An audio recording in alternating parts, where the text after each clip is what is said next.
आपने सर बताया कि 8 या 10 ड्राफ्ट आपने इसका लिखा था, तो इससे पहले आप कॉमेडी फ़िल्म बना रहे थे सर। जी।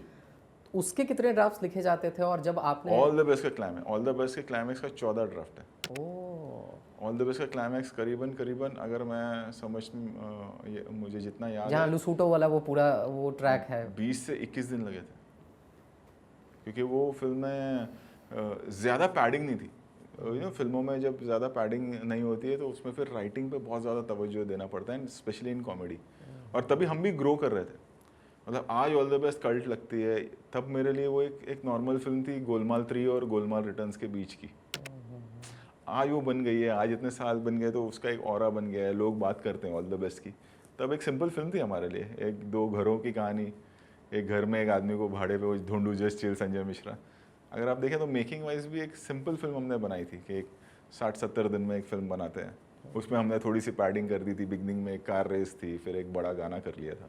अदरवाइज वो एक बहुत सिंपल फिल्म थी। तो सिंपल फिल्म में जॉनी लीवर विलन है, अब जॉनी लीवर संजय दत्त और अजय देवगन उनको जॉनी भाई डराने आए तो क्या हो सकता है। तो वो लिखते उसमें हमें बहुत मेहनत लगी थी। एक ड्राफ्ट मुझे अभी भी 21-22 दिन लगे थे, 14 ड्राफ्ट ओके हुआ था उसका भी।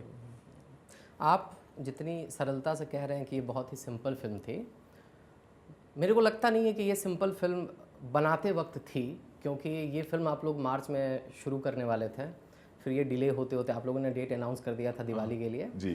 एंड देन कुछ कुछ चीज़ें ऐसी हुई कि फिल्म डिले होती चली गई। और उसमें एक मेरे को वाकया याद आता है कि एक रात अजय देवगन साहब को फरदीन खान फ़ोन करते हैं और बोलते हैं कि मुझे आप फिल्म से निकाल दो, करेक्ट। मेरे पिताजी की तबीयत ख़राब है, लेकिन आप उनकी वजह से बोलते नहीं तू फिल्म में रहेगा, फिल्म डिले होनी है तो हो जाए। एग्जैक्टली वो हुआ था।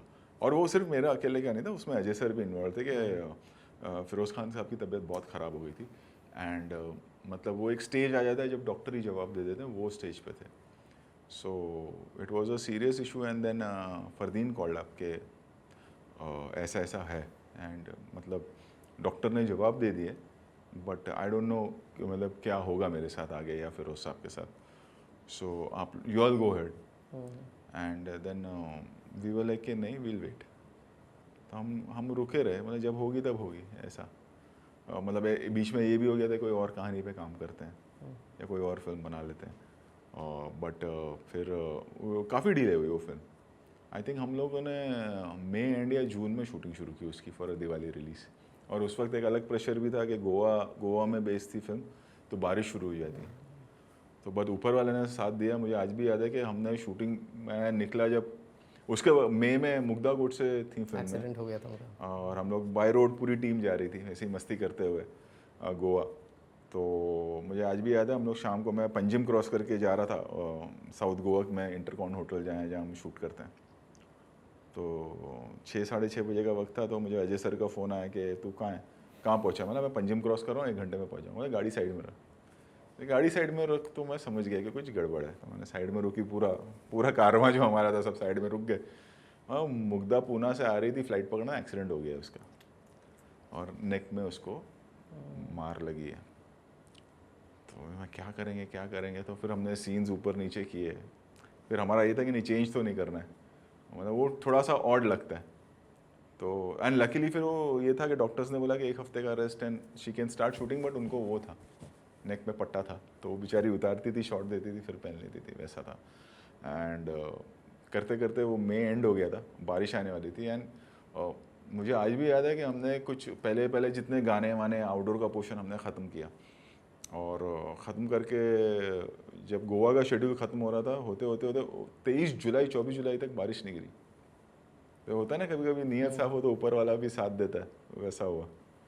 और फिर वो बन गई और फिर वो कल्ट हो गई। आज लोग सब बात करते हैं उस फिल्म की, तब हमने नहीं सोचा था। तो सर गोलमाल के 4 पार्ट्स आ गए सर जी। सिंघम के 3 आ गए, अभी और आएंगे। आप सर ऑल द बेस्ट का सीक्वल क्यों नहीं बना रहे हो सर? मैं कसम से कहूँ, मैं मतलब मेरा कैसा रहता है, मैं ज़्यादा सीक्रेट रखता नहीं हूँ, क्योंकि मेरा ऐसा मानना है कि आप एक अपनी जो ऑडियंस है उनके साथ बहुत सालों से कनेक्टेड है। तो आप कुछ छुपाना या कुछ एक्ट करना का कोई फ़ायदा है नहीं, क्योंकि एक हाउस होल्ड ब्रांड हूँ, मुझे भी पता है। मैं टीवी करता हूँ, लोग इतना प्यार देते हैं। मैं बनाना मतलब अब ना पिछले 1-1.5 साल से मैंने अजय सर से भी, अजय सर ने बोला कि तू वो क्यों नहीं करता है। कि वो अब करूँगा मैं, मतलब कब करूँगा ये नहीं पता है, बट वो एक दिमाग में चलना शुरू हो गया बिकॉज लोगों ने उसको एक कल्ट बनाना शुरू कर दिया है। और खाली यही है कि उसे सिंपल रखना बहुत ज़रूरी है। उसकी ना सिंप्लिसिटी बहुत ये थी।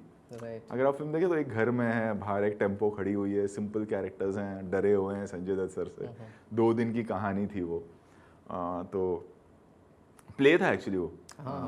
जो ओरिजिनल प्ले था that was whose wife it is anyways, कि वो बीवियाँ एक्सचेंज कर, मतलब नाम चेंज हो जाता है, ये वो फलाना जो भी है। तो उसकी मतलब एक ना होता है एक रिलैक्स होने के लिए ना, एक सिंपल सी फिल्म बनाओ छोटी बजट की, तो डेफिनेटली मैं करूँगा। क्योंकि ना बहुत लोगों ने बोलना शुरू किया, जैसे होता है ना कि कई सालों बाद एक फिल्म अंदाज़ा अपना अपना जैसे है, यस यस। कि वो जब आई थी तो इतनी बड़ी हिट नहीं हुई थी। और मतलब आयरनी ऑफ लाइफ है, वो जब फिल्म आई थी तब एक फिल्म आई थी सुहाग, अक्षय कुमार, उसमें मैं आप उसमें असिस्टेंट बॉडी था। डबल थे अक्षय मैं कुमार अक्षय उसमें बॉडी डबल था, सुहाग में असिस्टेंट भी था के, उसमें। गोरे गोरे मुखरे पे काला काला चश्मा। हाँ, और वो फिल्म ज़्यादा चली थी, सुहाग अंदाज़ अपना अपना से ज़्यादा चली थी उस वक्त। 94 की बात कर रहा हूँ मैं, 1994, I think 4 November, if I am not wrong. और लेकिन अंदाज़ा अपना अपना आज कल्ट है। ग्रेजुअली जो न्यू जनरेशन है और यंग जनरेशन है, तो आई थिंक वो बच्चों ने अब ऑल द बेस्ट को, जो बड़े हो रहे हैं, टीनेजर्स हैं, वो उसे कल्ट बनाते जा रहे हैं उस कैरेक्टर्स को। तो मैं डेफिनेटली करूँगा।